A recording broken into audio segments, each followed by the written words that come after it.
Hai Plotflix geng, pernah kepikiran gimana jadinya kalau rasa penasaran kita ke orang lain berubah jadi obsesi sampai diam-diam ngikutin hidup mereka tanpa mereka sadar? Nah, film ini ngebawa kita ke situasi itu dan makin lama semuanya berubah jadi sesuatu yang gelap dan gak terkendali.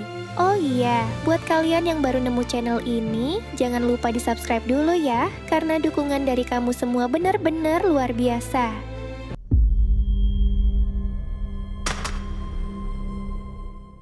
Pria ini bernama Jung Tae, seorang agen properti terkenal dari Seoul. Dia punya hobi aneh, yaitu suka ngamatin orang-orang secara detail. Apalagi, dia bekerja sebagai agen properti, bikin dia makin gampang buat menguntit orang lain. Dia bisa bebas keluar masuk rumah orang, bahkan sampai mencuri barang buat dia foto dan dijadikan koleksi di gudangnya. Sampai suatu hari dia ketemu wanita bernama Sora. Sambil makan sosis yang dia beli, Sora malah post foto salad di media sosialnya, seolah-olah dia sedang makan makanan sehat. Melihat itu, Jung Tae malah jadi penasaran dan mulai menguntit Sora. Ternyata Sora adalah seorang influencer yang suka pamer barang-barang dan kehidupan mewah di media sosial. Dia juga dikenal sebagai wanita yang peduli terhadap hewan. Karena itulah, Jung Tae sangat penasaran dengan kehidupan wanita berwajah cantik ini yang begitu mengesankan. Dia sampai mencoba masuk ke rumah Sora dan mencoba mengacak password pintu itu tapi selalu gagal. 처음엔 그냥 평범해 보였거든요. 비건 샐러드 사진을 올리더라고요. 진짜 재밌더라고요. 궁금해지기 시작했어요.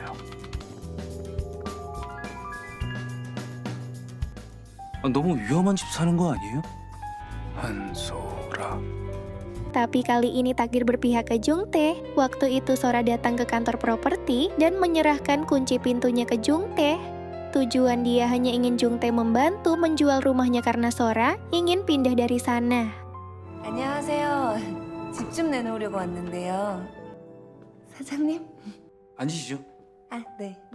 Tentu aja, jiwa miskin Jung Tae langsung meronta-ronta. Dia sekarang bisa bebas masuk ke rumah Sora tanpa rasa was-was.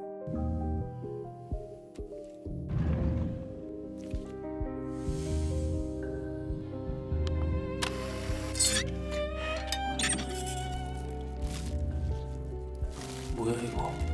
Malam harinya, Jung Tae makin dibuat penasaran lagi. Dia melihat live Sora yang mengklaim kalau dirinya baru aja menyelamatkan kucing yang terluka. Sikap peduli itu membuat urat nadi Jung Tae bergetar penuh rasa penasaran. 어머, 참치야. 얼른 빨리 나와서 좋은데 입양 가서 사랑받고 컸으면 좋겠어요. 고마워요. 누구신지 모르겠지만 오 마이 갓. 진짜 힘내요.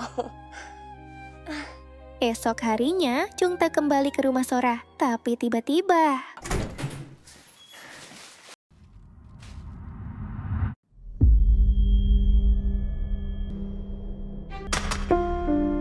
Begitu kagetnya Jung Tae, dia melihat Sora yang udah berlumuran cairan merah. Tapi anehnya, bukannya lapor polisi, dia malah pergi karena takut dikira telah mencabut nyawa Sora. Jung Tae langsung kepikiran sebuah ide. Malam harinya dia ngajak calon pembeli buat lihat-lihat rumah Sora, seolah-olah dia nggak tahu kalau Sora sudah meninggal. Tapi ternyata... 실장님! 가실까요? 시체를 보고도 소라지. 연락을 드렸었는데 안 계시나 봐요. 아, 네. 들어가시죠.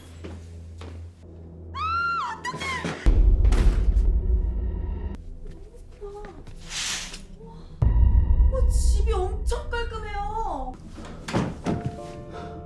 Jung Tae mulai merasa nggak tenang. Dalam pikirannya muncul kemungkinan pembunuh Sora dari siang tadi masih ada di sekitar lokasi itu dan sudah menyadari dia datang. 혹시 그 놈도 날 봤을까요? Situasi makin rumit waktu Jung Tae dapat amplop merah. Isinya foto mayat Sora, cairan merah, dan fotonya sendiri saat masuk ke rumah Sora. Tak lama kemudian, dia juga dapat telepon kalau rumah abu ibunya dirusak oleh orang tak dikenal.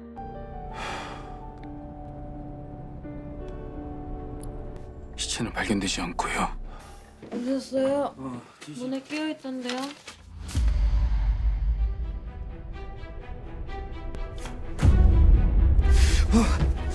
이거 누가 보낸 거예요? 몰라요.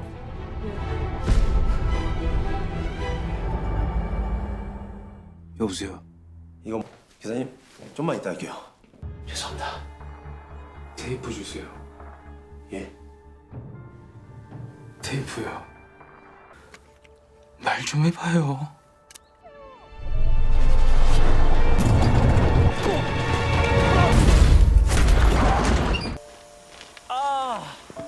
Dari situ Jungtae makin yakin kalau semua kejadian hari itu ada kaitannya dengan pembunuh Sora. Di kantor polisi ada wanita bernama Horugi yang mengaku teman dekat Sora dan melaporkan Sora telah hilang. Ternyata Horugi juga seorang influencer yang cukup populer di kalangan pria penyolder. Meski mengaku teman dekat Sora, tapi Horugi beri kesaksian sambil jelek-jelekin Sora. Hal ini membuat detektif Yujong curiga dan mulai melakukan penyelidikan dimulai dari mendatangi kantor Jungtae. 한솔아 실종 추정일 이후로 생존 반응이 아예 없어요. 진짜 실종일라나. 이씨. 안녕하세요. 부정태 씨? 앉으시죠. 그 혹시 언제 마지막으로 보셨는지 기억나세요? Di sana keterangan Jungtae mulai terasa janggal.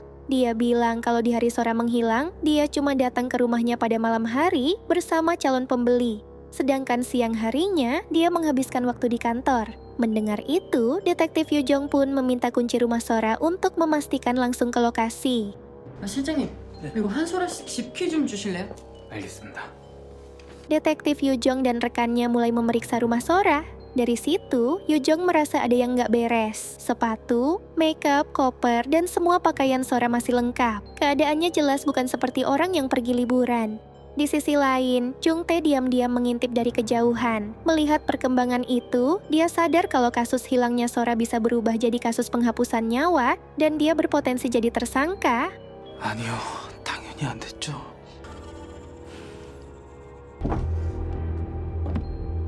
창고엔 캐리어도 그대로 있고 옷장에 옷은 한가득이고.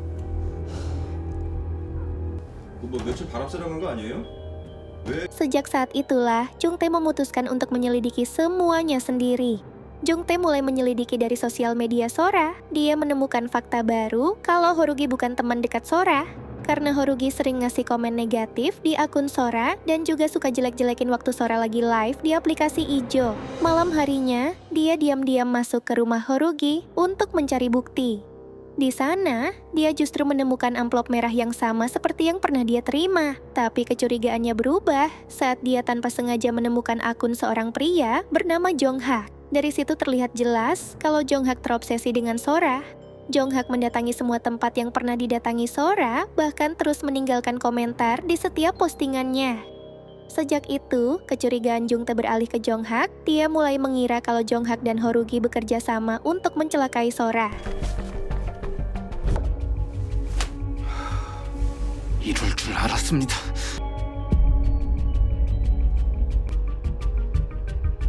PUD 1984.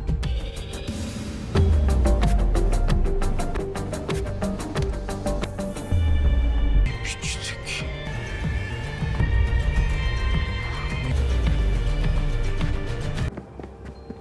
Saat tiba di rumahnya, Jungtae tiba-tiba diserang oleh dua orang bertopeng. Dia berhasil lolos dan langsung menghubungi detektif Yujong untuk melaporkan kejadian itu.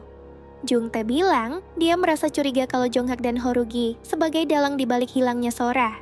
Tak lama setelah itu, mereka pergi ke rumah Jonghak. Tapi setibanya di sana, 그러면 한소라 죽인 범인들이 왜 부정태 씨를 노려요?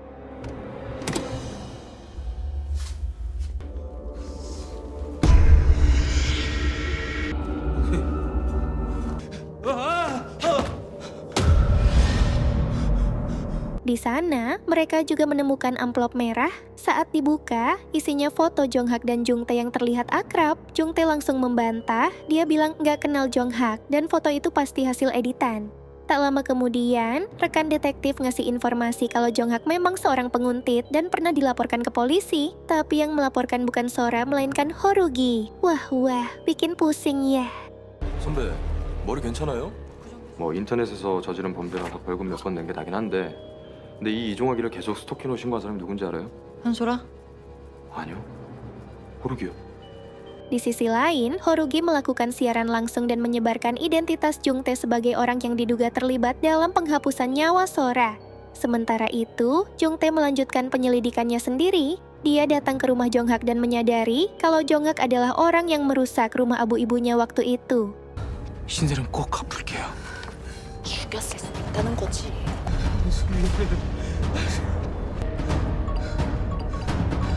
Jung-tae pun membawa pergi peti abu ibunya. Tanpa diduga, dia menemukan senjata yang diduga digunakan dalam pembunuhan Sora di dalam peti itu. Wah, makin rumit aja nih. 자, 이제 나갑시다.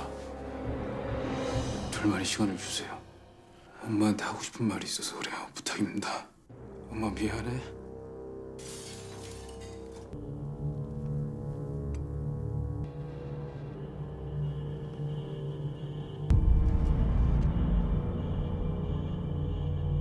여러분, 오늘의 먹방은 가요 좀 부서지겠네.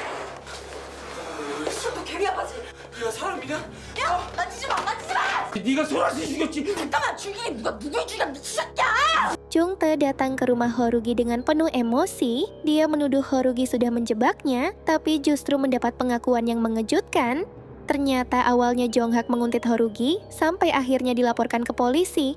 Tapi Jonghak nggak berhenti, hingga akhirnya dia mengenal Sora dan mulai beralih menguntit Sora. Sejak Sora menghilang, Horugi benar-benar merasa khawatir. Itulah alasan dia melaporkan kejadian itu ke polisi. Horugi juga jelasin kalau dia dan Sora sebenarnya nggak saling benci. Semua konflik di internet itu hanya settingan saja. Horugi dibayar oleh Sora untuk menghujatnya agar Sora terlihat kasihan dan menarik lebih banyak perhatian. Amplop merah itu sebenarnya digunakan Sora untuk memberi uang ke Horugi. Jadi itulah sebabnya amplop merah sangat banyak di rumahnya. Dari penjelasan itu, Jung-tae akhirnya sadar kalau semua yang terjadi memang ulah Sora sendiri. Dari situlah fakta sebenarnya mulai terbuka. Di masa lalu, Sora diusir keluarganya karena mencoba menjual adiknya. Dia pun akhirnya pergi ke kota dan kerja sebagai wanita La Fonte di karaoke demi mendapatkan uang. Tapi pekerjaan itu belum membuat Sora puas. Dia akhirnya memutuskan membuat akun sosial media. Demi mendapatkan banyak penggemar, dia memposting kehidupan mewah yang sebenarnya itu palsu. Karena banyaknya penggemar, dia pun membuka donasi untuk mengurus hewan terlantar. Dari situlah dia mulai mendapatkan banyak uang donasi yang sebenarnya dia gunakan untuk dirinya sendiri. Selain itu, Sora juga kerjasama dengan Horugi agar aksinya ini lancar dan mendapat banyak simpati. Sampai suatu hari dia sadar kalau Jung-tae sudah menguntitnya. Karena takut sifat aslinya terbongkar, Sora berencana menjebak Jung-tae dengan memalsukan kematiannya. Itulah kenapa Jung-tae selalu mendapat teror dari Sora. Dia mengirimkan foto-foto itu ke Jung-tae, lalu menaruh pisau di dalam peti abu ibunya sebagai cara untuk menjadikan Jung-tae tersangka utama. Tapi rencananya berubah saat dia dan Jonghak mencoba menyerang Jung-tae di rumahnya, tapi Jung-tae berhasil melawan dan melarikan diri. Dari situ, dia mengambil langkah lain dengan cara menghapus nyawa Jonghak, lalu mengedit foto Jung-tae dan Jongha. Setelah itu, dia meninggalkannya di lokasi sebagai bukti. Dari situ terungkap, selama ini Sora masih hidup dan dialah dalang dibalik semuanya. 봐봐. 이거 뭐? 이거. 소라 건데? 아니, 소라가 나한테 돈 줄 때 걷다 넣어서 주는 건데.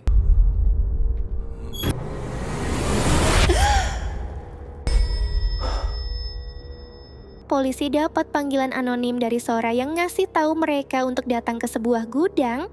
Pada saat yang sama, Sora juga menjebak Jung-tae untuk datang menemuinya.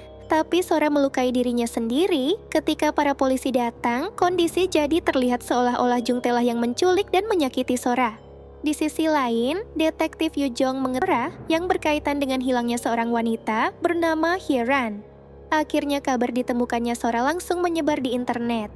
Sora pun mendapat lebih banyak simpati dengan berpura-pura sebagai korban penculikan yang berhasil selamat. Tapi Jung-tae nggak tinggal diam. Dia mencoba mengirim pesan ke detektif Yu Jong dan menyampaikan cerita versinya sendiri kalau Sora adalah penjahat sebenarnya dan dia hanya korban.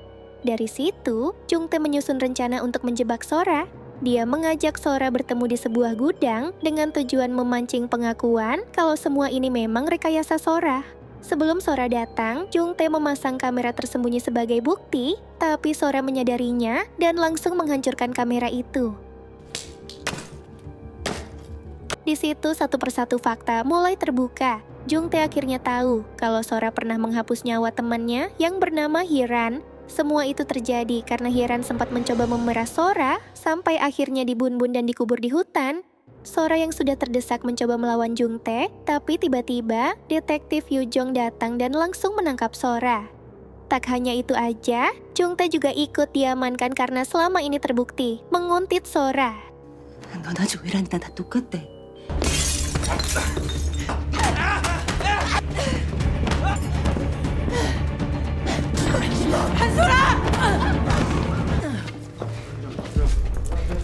뭐 하시는 거예요? 살좀 범인 놔두고 왜... 미안해요, 소라 씨. 이런 개새끼. 1 tahun kemudian, Sora masih menjalani hidup di dalam penjara sementara Jungtae bebas bersyarat.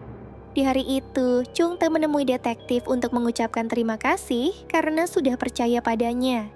Tapi dari pertemuan itu, dia justru mendapat pesan yang membuatnya sadar kalau apa yang dia lakukan selama ini, menguntit orang lain, adalah sebuah kesalahan. Akhirnya, Jungtae sadar kalau semua yang selama ini dia anggap hal biasa, ternyata tetap termasuk kejahatan yang seharusnya nggak dia lakukan. Nah, gimana menurut kalian film ini? Tulis di kolom komentar ya! Terima kasih udah nonton sampai akhir. Sampai jumpa di alur cerita berikutnya.